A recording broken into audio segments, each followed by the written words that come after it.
Namo tassa bhagavato arahato samma sambuddhassa. Namo tassa bhagavato arahato samma sambuddhassa. Namo tassa bhagavato arahato samma sambuddhassa. Namo Buddhaya, Namo Dhammaya, Namo Sanghaya. So dear Sangha, dear community, very happy to have the chance, have the opportunity to be here with everyone today. And I'm wishing for everyone to be in a good health and a good state of mind to, for about the next hour, to practice deeply together and to listen deeply to the Dhamma.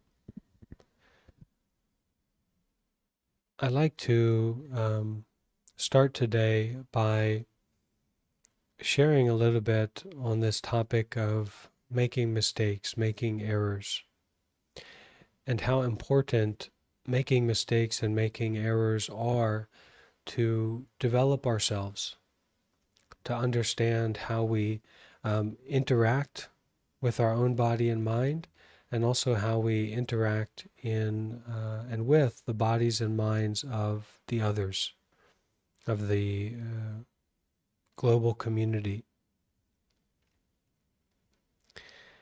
In an ultimate sense, or in a deeper sense, we can say that error or mistake or wrong is not quite the right word, but rather that we can be aware of cause and effect, and in being aware of cause and effect, we can see how certain mental actions, physical actions of the body, and verbal actions make us feel, and also how they make other people feel. Now, of course, in a lot of situations in life, it's not always going to be clear about how our actions affect other people.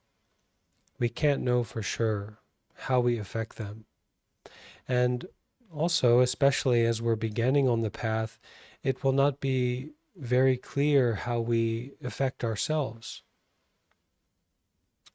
And that's why this word error or mistake or wrong action is so helpful, because it points us to this possibility to be aware of cause and effect even on the grossest levels. Sometimes it is very gross, but more often it is a kind of rough approximation of what's happening. We're not able to see it very closely or very subtly, but we have a rough approximation of how we've acted through the actions of our body or through the actions of our mind or through what we've said, and how it has affected our own body and mind or the bodies and minds of others. We can understand to some degree, even if we are just a beginner. But to do this, to work with cause and effect, we have to be very open to the grossness of our mind, the grossness of our perception, how shallow our understanding is, in that mostly we don't understand. Most people we don't understand about. Most languages, most cultures, most situations, most things we see, most things we hear, most thoughts that come into the mind, we don't fully understand them already, for sure. So unless we can be open to this experience and this state of not understanding, we will more often than not be in turmoil as we broaden our horizons, as we have surprising and interesting experiences. We will be confused, we'll be stressed, we'll be anxious.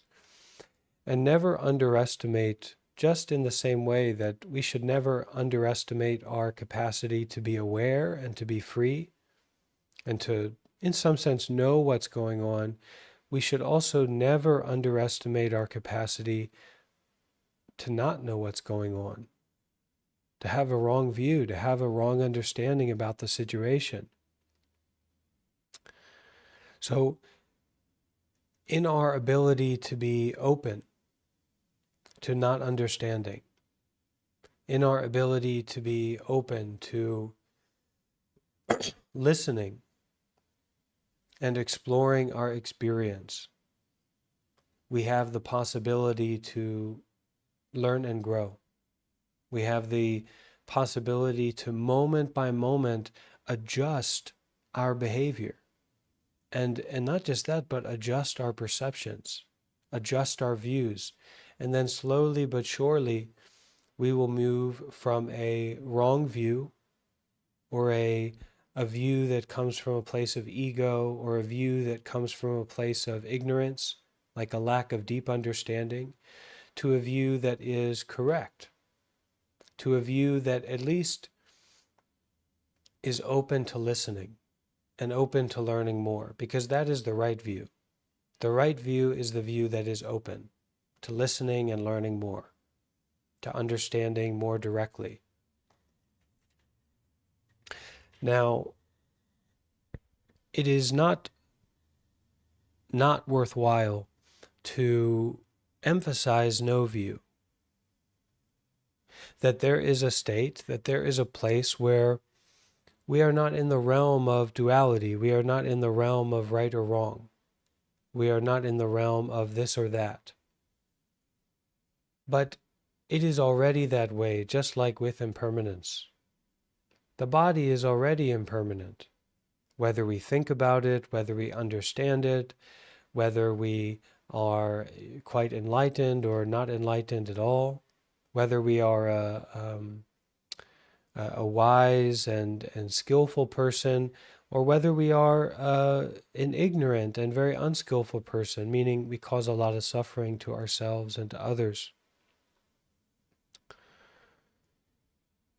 So this openness to the newness of this experience, and it's always new experience, really allows us to develop moment by moment, breath by breath, and then that's really the place where day by day comes from, where week by week comes from, where month by month comes from, our yearly development. It comes from that moment by moment and breath by breath experience.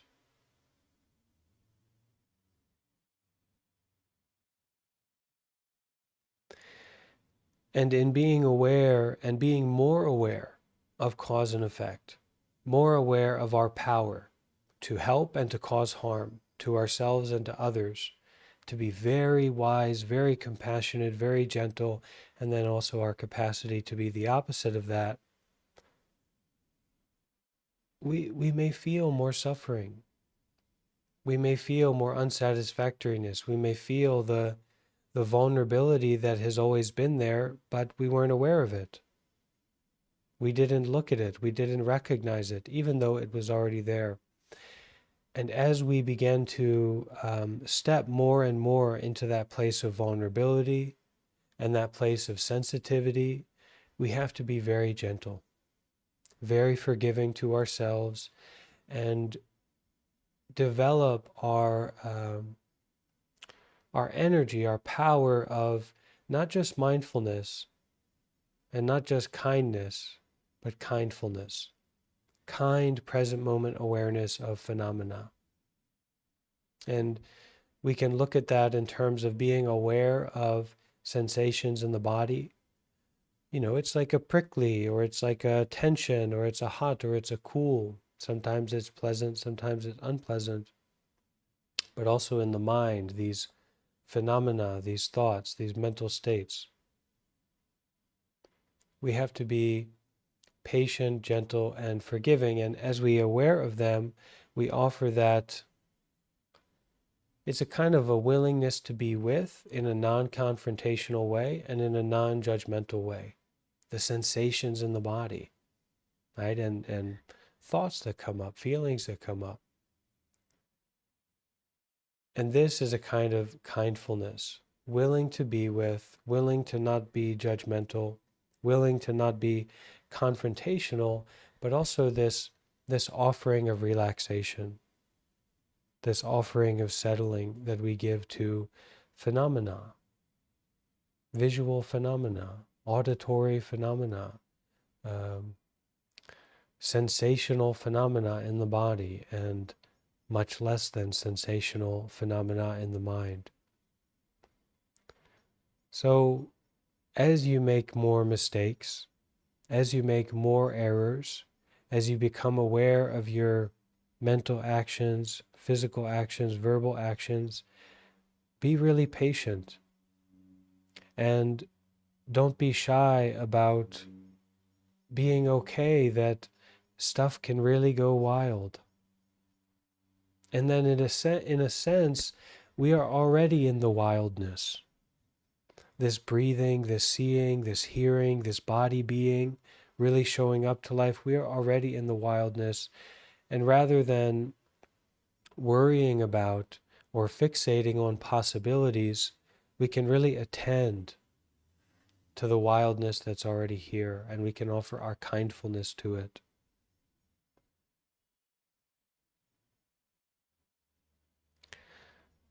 So that's our introduction to the space of the mind at this time, the space that we will practice some meditation together. So we'll sit for about 15 minutes. We'll be with the body and mind for about 15 minutes without getting involved with anything in particular or chasing after anything in particular. And then we'll continue with our reading of Cloud and Water. And we'll have a beautiful Dhamma reading today and discussion. Okay, does that sound good for everyone? All right. So let's all find a comfortable, stable position for our body. Comfortable enough, stable enough.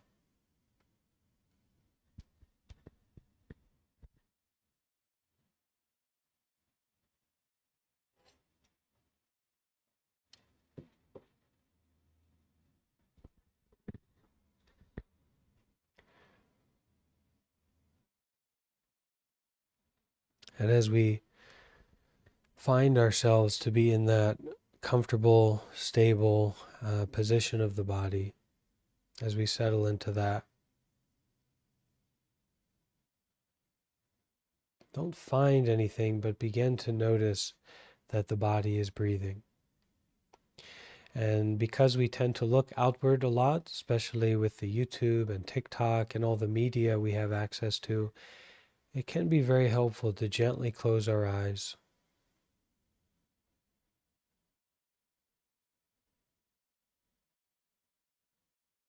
And beginning to notice the inside of the body and the breathing happening in the body.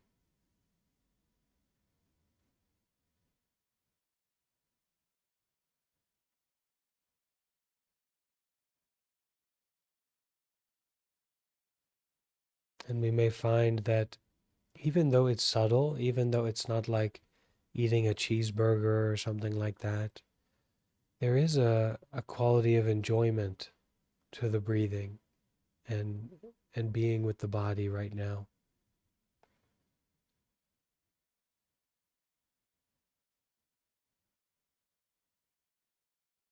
So breathe into that enjoyment and allow this kindfulness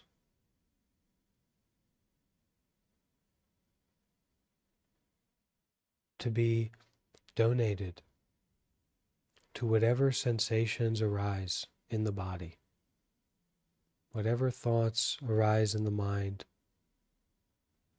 Donate, offer this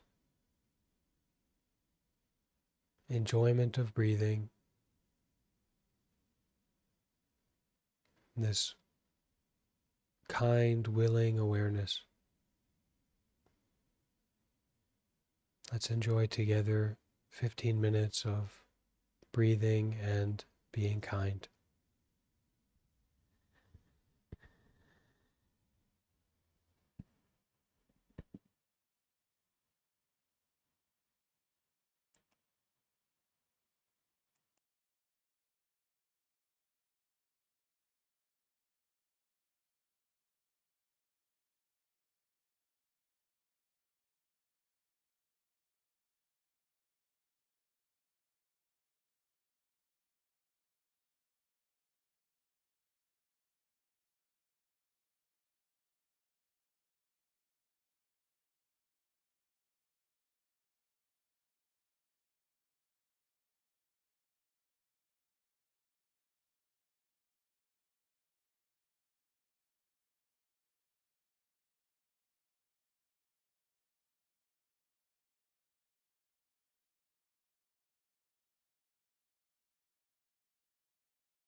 with whatever deep relaxation we feel in our meditation. Also, keeping that awareness, that presence right there beside it. And with whatever tension or blockage we find, breathe deeply into that experience and offer kind awareness, offer relief.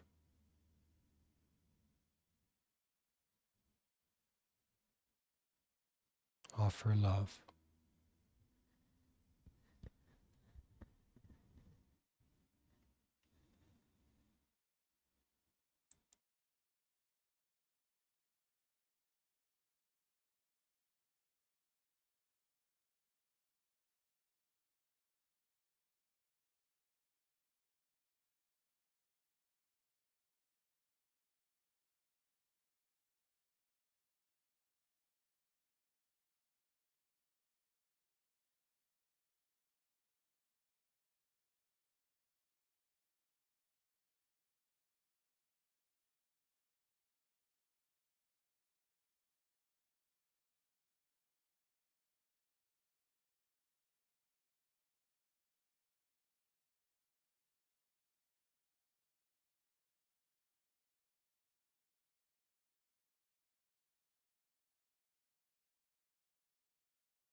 Okay, dear Sangha, we can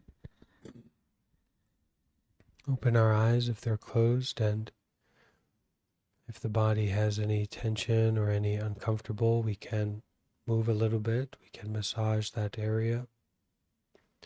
Take a moment to be comfortable.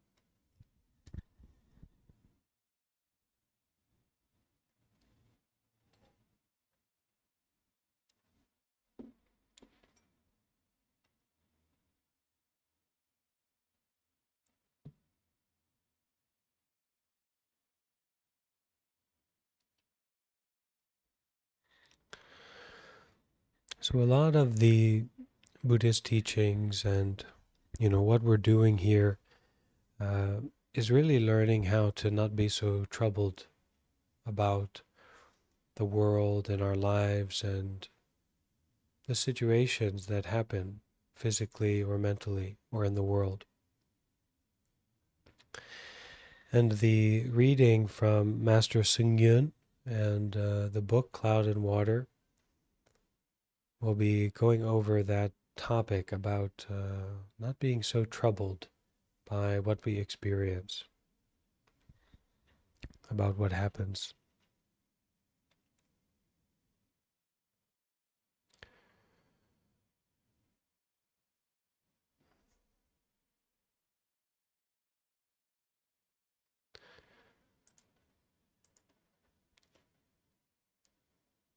There is nothing here that is worth our troubling over.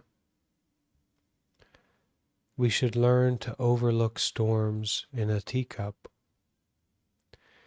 we should get up from where we have fallen. Then the whole world is ours to enjoy. I'll read that again. There is nothing here that is worth our troubling over. We should learn to overlook storms in a teacup. We should get up from where we have fallen. Then the whole world is ours to enjoy.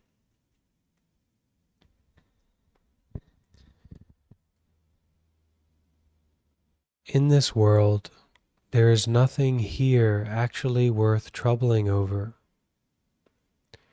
A lot of our headaches are caused by our foolishness. The incapable will stir up troubles. A capable person will know how to eliminate troubles. And we can certainly say that this is the primary work of the Sangha, of the Buddha, the Dhamma, and the Sangha, and the primary work of what we're doing here, to become capable people. And we will know if this is the right place or if this is a suitable Sangha, a suitable community, suitable event to join and participate in, if we notice that we are becoming more capable, that is, that we know more how to eliminate troubles. Capable people know how to make a big problem into a small one, and a small problem into no problem. The incapable, however, likes to fan the flame. When we deal with others, we should use gentle tact and not brute force. We should use compassion and not hatred. And I'll share that if we start to look at a little bit more deeply how we try to handle difficulties with complicated people or people who have a lot of troubles, we may be very surprised how tactful they can be in that how they can understand quite subtle things, quite subtle communication. But we tend to be so reactive at that time when we're dealing with troubled people that we don't employ our own tact. We don't employ our own subtlety in communicating with them.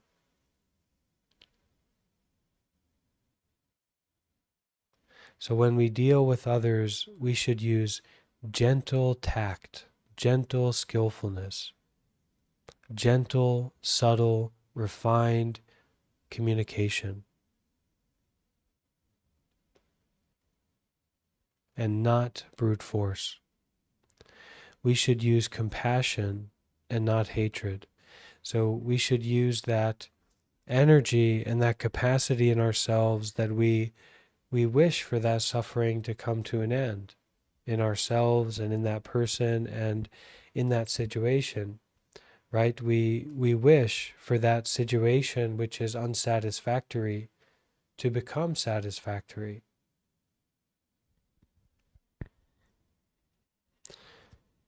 When Alexander the Great led his army to try to conquer the world, he did not face much resistance. That is, until he reached the ocean. He looked at the ocean and sighed.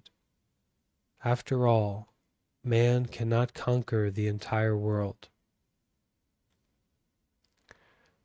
Although we cannot conquer the world, we can control ourselves. We need to overcome our selfishness, anger, and greed. If we can overcome our greed, hatred, and delusion, we can then be liberated. And delusion here is, I like to use the phrase, non-practical, complicated thinking. It's a good rule of thumb. And practical here, practical in this context, is knowing how to eliminate troubles, knowing how to make a big problem into a small problem, knowing how to make a small problem into no problem immediately, directly.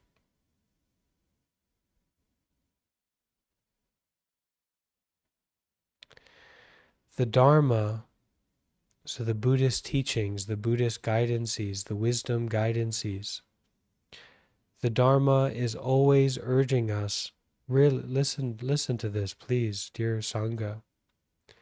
The Dharma is always urging us to practice morality, concentration, and wisdom in order to put out the flames of greed, hatred, and delusion.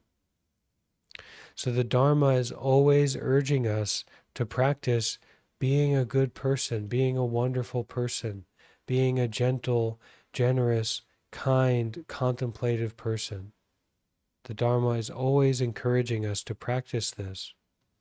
The Dharma is always urging us to practice, to really be here, to really show up at this moment, to look at it, to experience it directly, to, I don't like this word completely, but to focus. Really try to focus, try to be here, try to listen, really. And the Dharma is always urging us to practice wisdom. And wisdom is an insight, or wisdom is a seeing into deeply, in order to put out the flames of greed, hatred, and delusion. There is nothing here that is worth our troubling over. Now that's Dhamma. That's a teaching. That's something to, if you need to get a tattoo of that. There is nothing here that is worth our troubling over. We should learn to overlook storms in a teacup.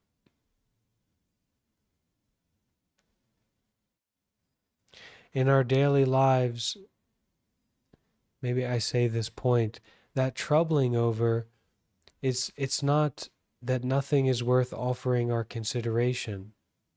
It's not that nothing is worth offering our concentration or our care, our engagement, but it's that nothing in this world is worth making a small problem into a big problem. Nothing in this world is worth making no problem into a small problem.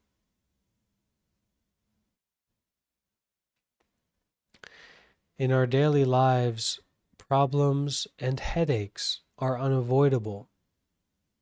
Problems and headaches by themselves are not that terrible. All we need to learn is how to resolve them. We should learn how to make a big problem into a small one, and how to make small problems into no problem. If we hear something unpleasant, we should not repeat it, write about it, or even think about it. Totally ignore it in body, speech, and mind.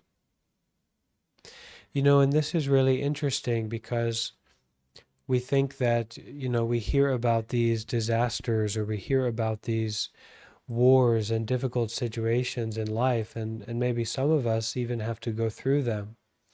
And there's always this push from our society, this push from other people to perpetuate those stories and those difficulties and those traumas and those terrors, right? Is this idea of spreading the news, right? Sharing it out. But actually, we don't need to repeat it, write about it, or even think about it. We need to take care of it. And that is a revolutionary notion. And it's a call to action. And it's a deep, deep call to action. That writing about it, thinking about it, repeating it is not enough. It's not the right way.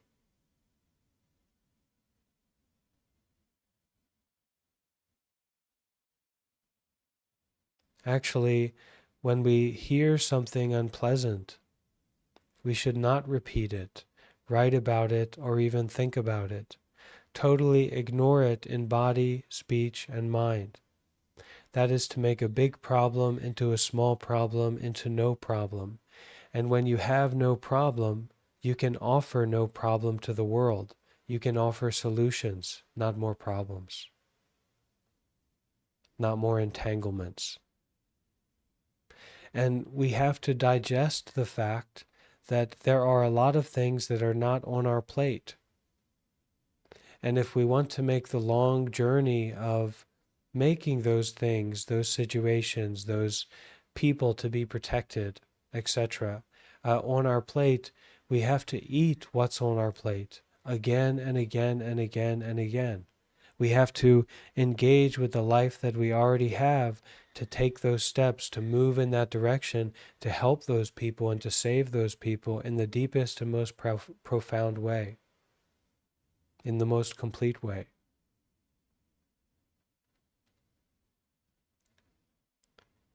We should get up from where we have fallen.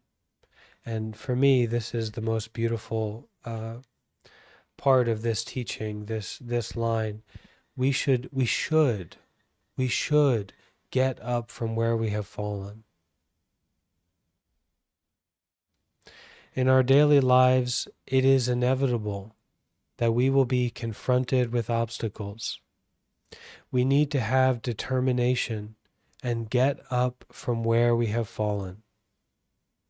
Then we can make progress.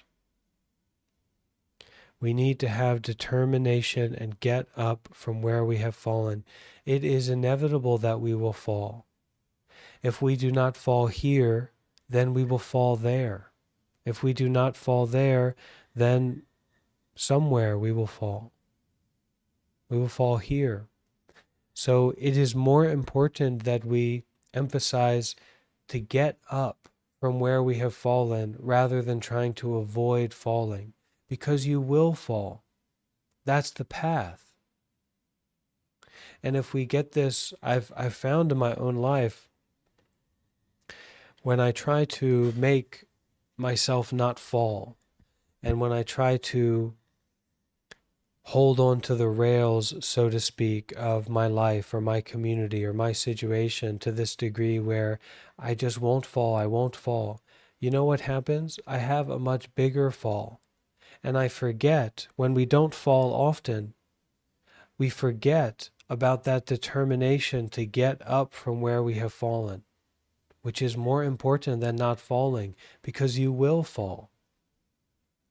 Because you are not completely enlightened, because you are attached to the body, you are attached to the mind.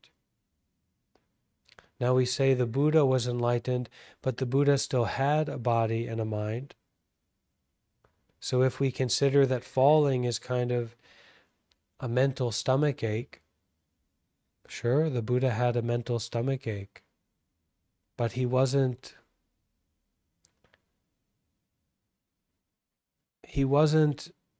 hesitant. He didn't hesitate to get up from where he fell. That became his life. And of course, when we have this determination to get up from where we fall, you know what happens? Progress happens. And falling becomes something different. Falling becomes remembering. Falling becomes the progress point. We should get up from where we have fallen. In our daily lives, it is inevitable that we will be confronted with obstacles. We need to have determination and get up from where we have fallen. Then we can make progress. A lot of our heroes and leaders succeed because they are not afraid of failure.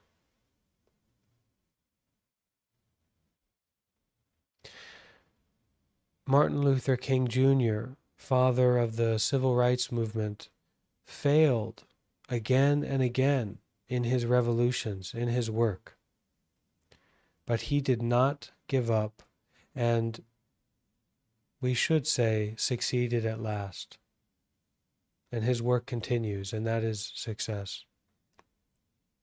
Now here in the writing, it's talking about some founding father of modern China, so I just put our dear MLK Jr. in there instead.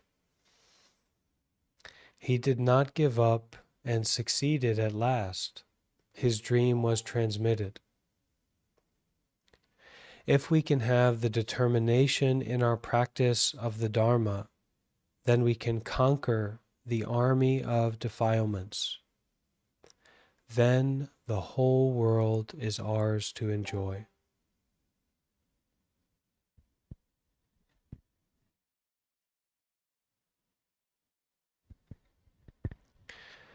Okay, dear Sangha, so we can take a few moments to bring those teachings into us, and then we will see if anyone has a question or interesting point to share, interesting insight. And I'll just read that starting text one more time.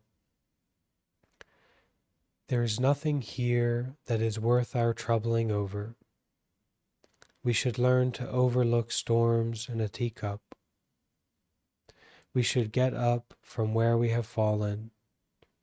Then the whole world is ours to enjoy.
Okay, friends, so any questions or points of discussion from our reading today?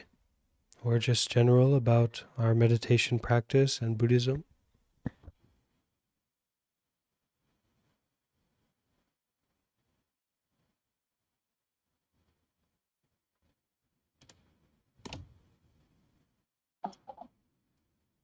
Yes, Bhante. Hello. Is caring too much same as attachment? Because I find when I care too much, I worry a lot. Goes from a work point of view as well. I find that if I don't care too much, I have a better day. But then I feel bad by not caring.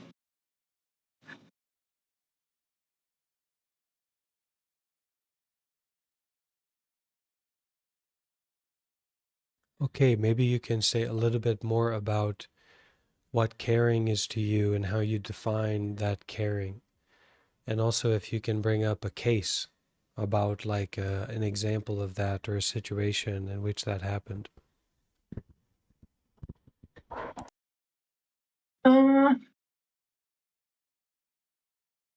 Caring, I suppose. Okay, I work at a high school.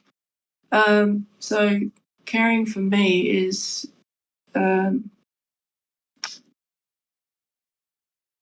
just giving people the best situation for them to do better themselves, and I give them a lot, and then they, yeah, I suppose I expect too much from people, and then get let down because they haven't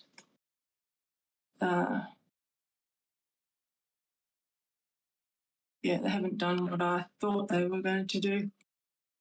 And it's mainly, I suppose, teenagers. It's hard with teenagers because they don't, they probably don't care about subjects as much as the adults do. They're just living their lives.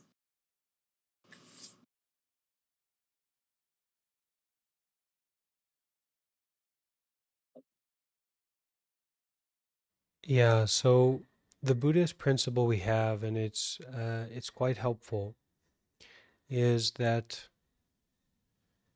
when the monks go through the village and they have their robe and bowl and they go by each house, walking slowly, walking mindfully by each house, if they are practicing properly, if they are going alms round properly, they're begging rounds, they are doing without expectation. They are doing with detachment. And it may be difficult to grasp this, but when the Buddha walked in the villages of ancient India, he was not doing for himself. He was offering the opportunity to practice generosity, actually. So when we try to care or we try to help, when we try to do good deeds, of course it is very good. And we will get benefit from doing actions of generosity or trying to mentor, trying to help the teenager.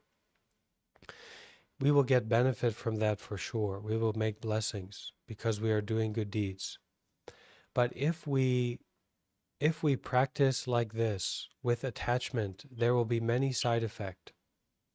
Many side effects. So we learn how to do without attachment. We learn how to do good deeds with detachment, right? It is just like if you put food in the monk's bowl, but you are attached to them eating it, maybe even eating it in a certain way or eating your food before they eat the other food, or you want them to eat all of your curry. You will get into a state that is really difficult.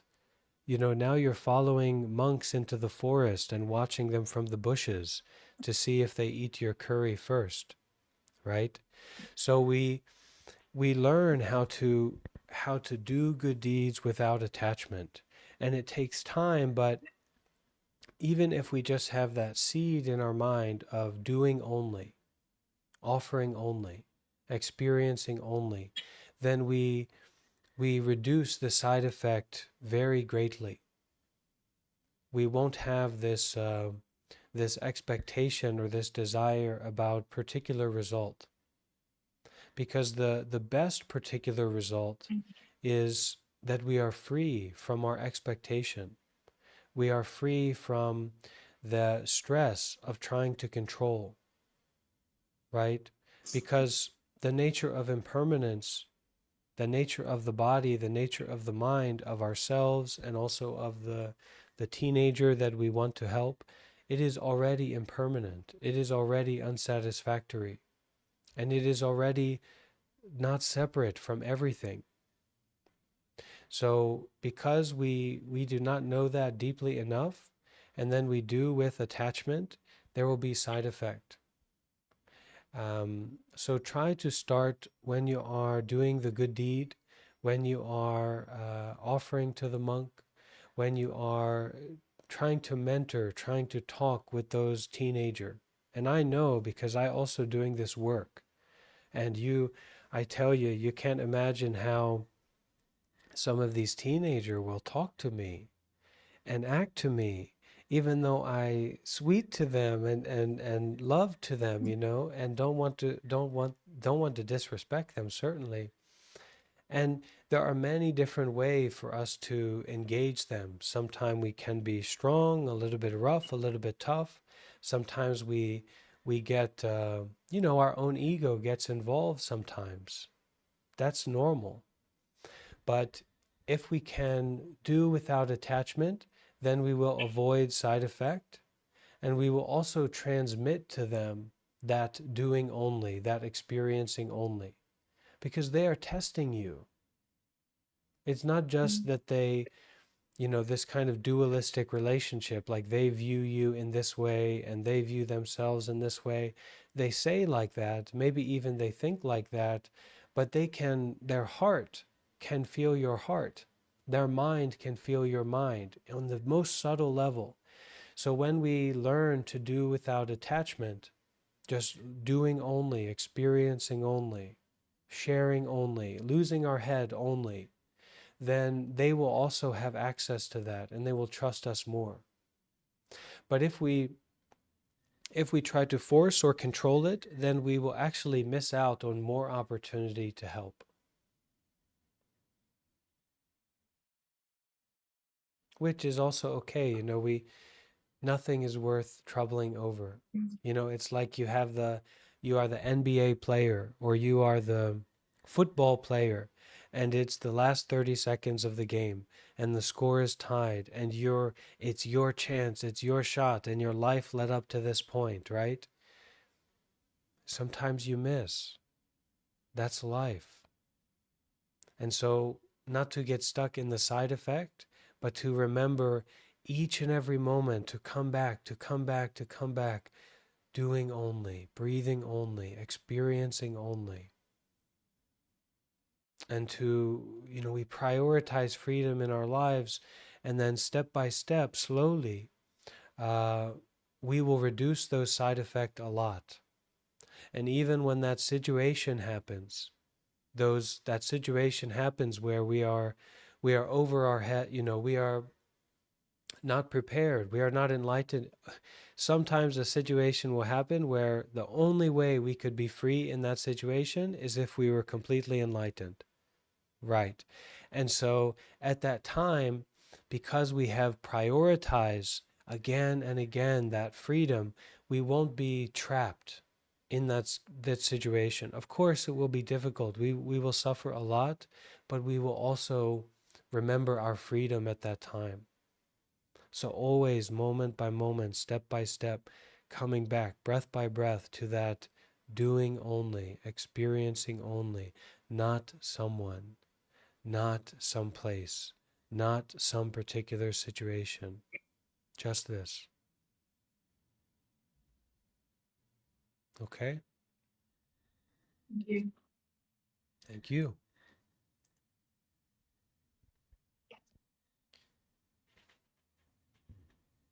Good afternoon and good morning to some. Bhante, I just want to say the reading today has a lot of golden nuggets of wisdom. getting up from trauma is easy said than done. But you must give up. You must get up. And that's in all circumstances. And where I'm at now is walking and dealing with the present moment instead of attaching these things, because eventually my cup becomes full and I get very agitated. And it's not necessary, because a lot of things that I attach to, I should let it just go, because it really has no meaning. I made it a meaning. I made it worse than what it is. And also, I want to say a lot of things I walked away from, or I dealt with it. I started eating it, but I learned wisdom, I learned humbleness, and now I'm stepping back. I have learned a lot being here in this community. And I just let go. Once I start letting go, all the things that kept scratching at my door to just tear me down, now they are knocking.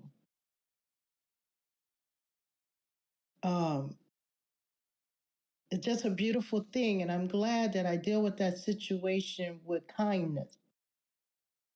Kindness, kindness is a good thing, because sometimes you don't want to be kind to people that's evil, but you know what? To save yourself, do it anyway. Just be kind. And I just want to say, Bhante, keep up the good work. This was really awesome today.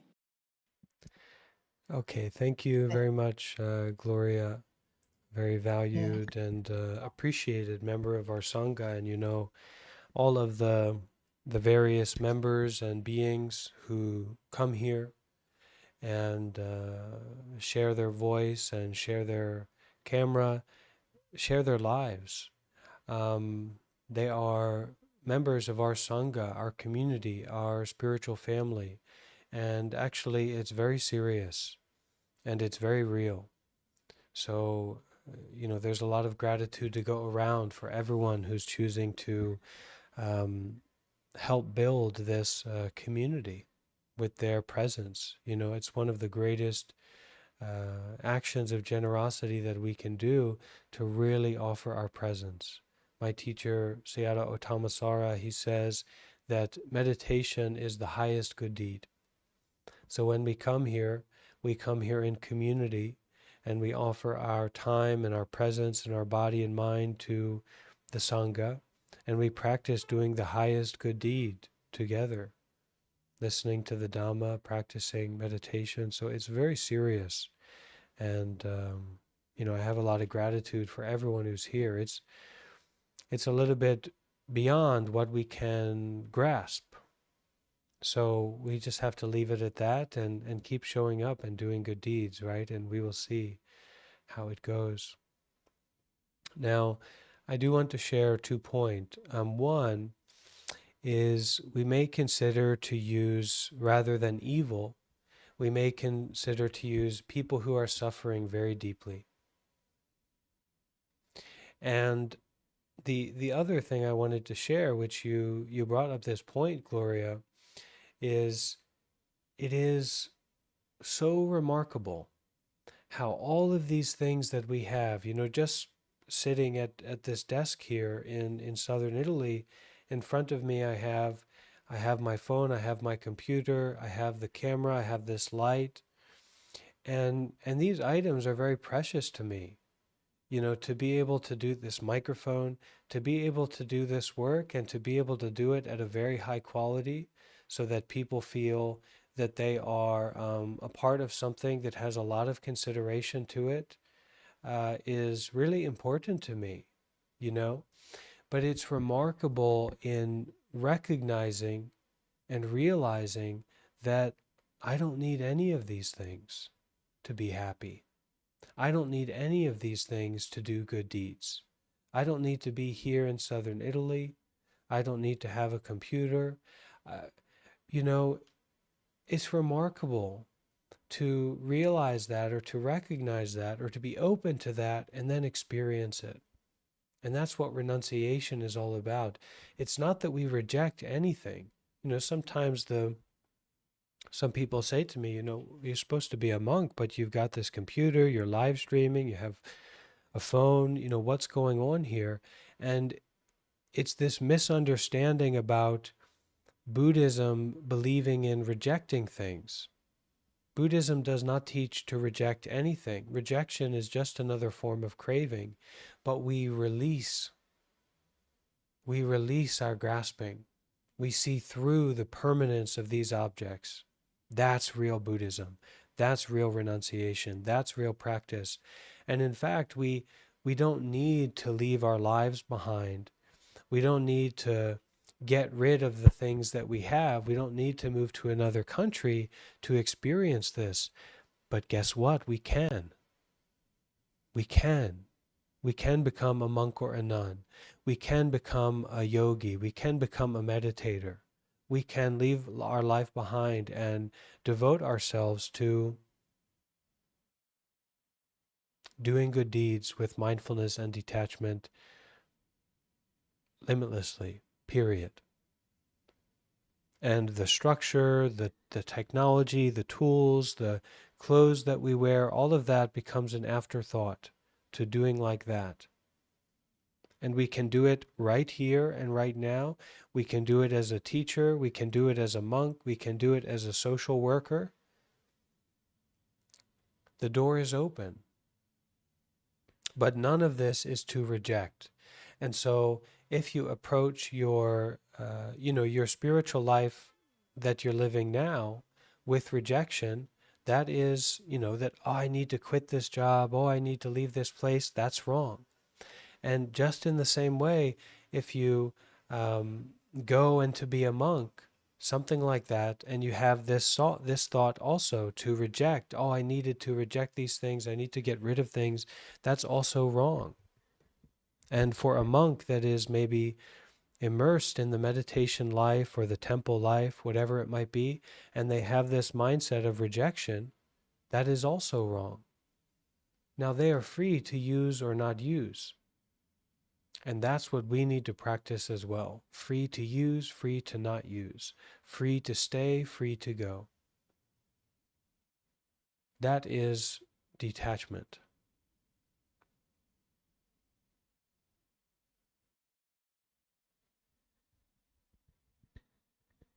It is not enough to be mindful and do good deeds without detachment, because there will be many side effects. You will be limited in what you can do.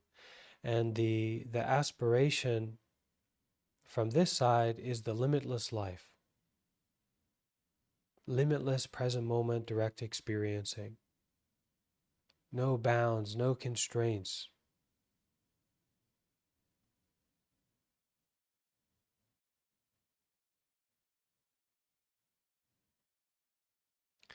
Okay. Bhante, the Yeah. way I see it, I know you had mentioned detachment when I first started, but what you have, the divine made sure you received it because you're doing the work to reach out to help others in so many different ways. And it takes certain things that you may need, that you will need, just to reach them. I never looked at it as these things you shouldn't have, because I do understand how God works and supplying needs to do his work. And I really, really appreciate that you have a heart for that, for the suffering, for the people that's suffering, because you can have money and still have suffering, or still suffer. Well, it's kind of the big trick that's being played on so many young people, that their suffering, the difficulty they have inside of themselves would not be there if they had a high-rise apartment in New York City. And it's just not true. And it doesn't matter how much money you have. It doesn't matter how many pleasurable relationships you have with people or how much status you have or whatever. That is not going to fix the problem. That's not how you fix the problem. Because wherever you go, that's where you'll be. And the issue is your mind. Just like if you had a sickness, you had a physical condition. Well, how is moving to a high-rise apartment in New York City going to fix your cancer or your mental health issues? It's not. It cannot. And so many people are believing in this and then living their life according to this. And the very positive point about Buddhist community, especially Buddhist community in Myanmar or in Asia, is this very, very deep belief that people have about merit. That if you practice generosity, if you do good deeds, if you live a good life, if you are a good person, you will feel good. And your needs will be met. And I also tell this to, maybe to more Western people who are in a more Western situation. And I'm, not, I don't tell people they all, everybody needs to be a monk or something.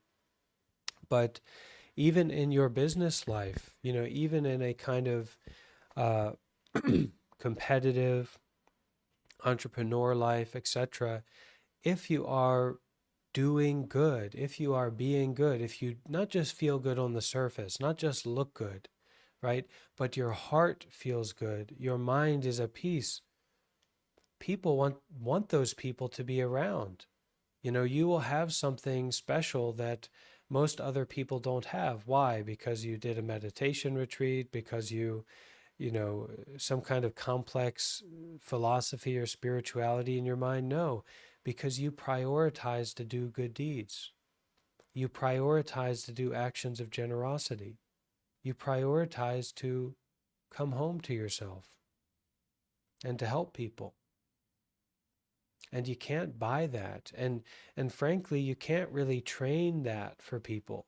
They have to find that inspiration inside of themselves and then get more and more involved with it, and then they learn through their experience. And seeking enlightenment is a kind of cheap way to go about it, because the path to enlightenment is paved with so much joy and resolution of problems and freedom. And so if you're just chasing after this end goal or this perspective and this experience, and you don't emphasize like doing good and being helpful and watching your mind, not just so that you can be enlightened, but just helping people along the way, you're missing out on so much joy. You're missing out on so much freedom. And I'll say right now, and I'll say it very clearly, the greatest significant other that you have in your life is you.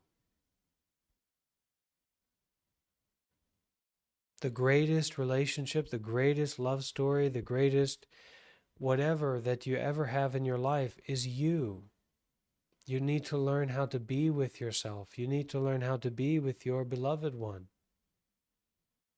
And then when that relationship develops, it will be quite possible to have a relationship with other people and in different kinds of ways. It's not just some kind of husband and wife, world or sexual partner world. It's not just that. There are all kinds of different relationships to be in with people. We need to learn how to be in relationships with children, how to support them, how to love them, how to be a mentor, how to be a friend in all kinds of different new ways, because this new generation, they're also developing. They're having new mindsets. They're having new ways of being. We need to know how to meet them there. And it's one of the precious joys I have as a monk is all these different kinds of ways of being in relationship with people that aren't about transactions, not about giving and receiving, really, but about mutually practicing generosity. And that's all that it needs to be about. We all have different skills, we all have different capacities and abilities, and so we practice generosity in those different ways, practice doing good deeds in those different ways, but we can do so collaboratively. We can be in relationship through virtue. We can be in relationship through mindfulness. We can be in relationship through detachment. There's so much taboo about talking about different ways of being in relationship with each other than, just husband and wife or something like that, or, these vague notions of being a father, these vague notions of being a mother. I mean, I'm sorry, but there's a lot of kids who are being neglected. There's a lot of families that are broken and don't know how to take care of each other. There's a lot of people who are just completely addicted to their phones, have a deeper relationship with their phones, and relationship is all about consistency of presence and attention. So there are so many people who have a more consistent relationship with their phones than they do with their loved ones, their friends or their family or their children or their parents.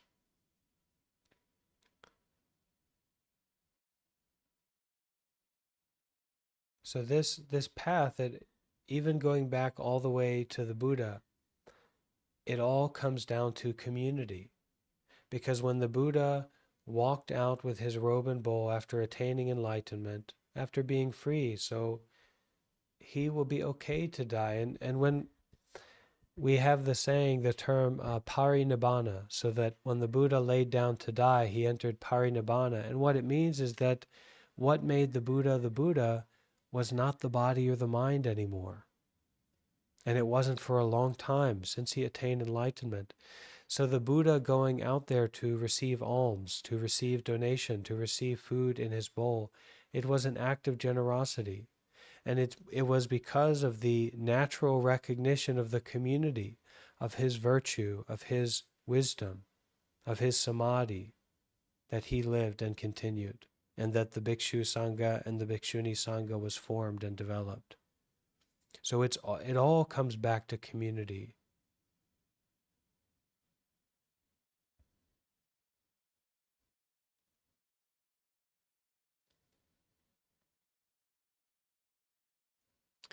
Okay, anyone else have a question or interesting point before we share the merits today?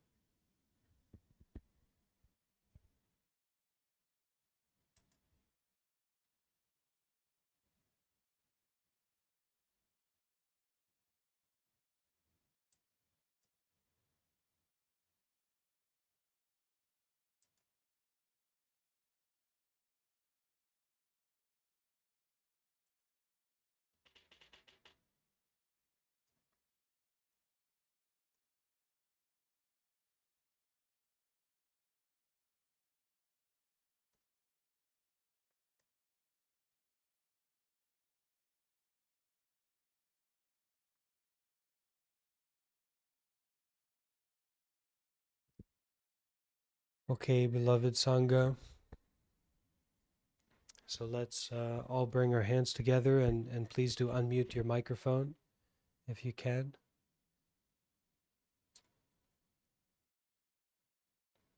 And we will share our merits with everyone, everything.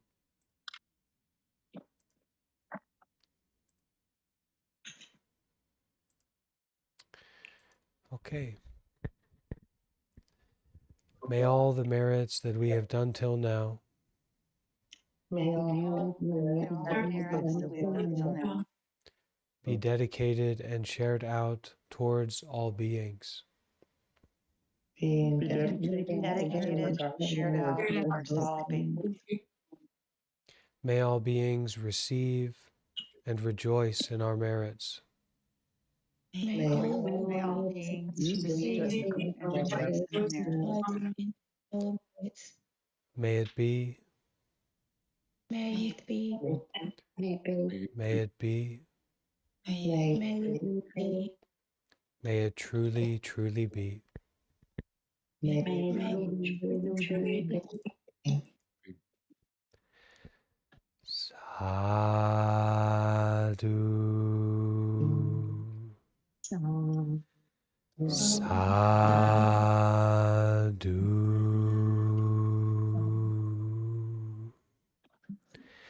Sadhu.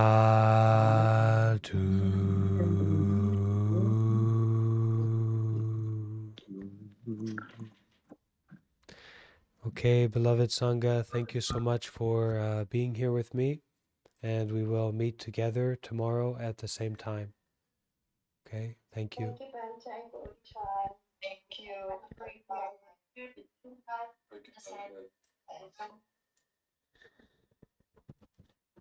And dear friends on YouTube, please remember to leave a like. It definitely helps more people come across our community and our online work. So please do leave a like, dear friends, and feel free to share with your community as well. Bye-bye.